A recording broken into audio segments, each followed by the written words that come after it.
hamma narsa inshaalloh yaxshi bo'ladi, bugungi kunim eng go'zal kun bo'ladi degan niyat bilan turadi.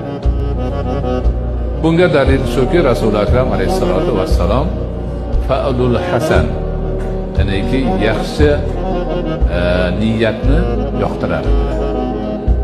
Shum niyatlikni mutlaqo yoqtirmasdilar. Hadis sharh. Ana nima bo'lar ekan, qolarmikin, pistonmikin, bu bo'lib qolamanmikin, bu bo'lib qolamanmikin degan yomon niyatlarni xayoliga ham keltirmaydi. Faqat yaxshilik, faqat yaxshi umidvorlik ma'nosini o'zida mujassam qilgan holda mo'min banda o'rnidan turadi. Doimiy ravishda shundoq bo'lib yurish kerak. Hamma narsani yaxshilikka yo'yish kerak. Hamma narsadan faqat yaxshilikni kutib, Allohning o'zi bizga shu yaxshilikni beradi degan niyatda yurish kerak.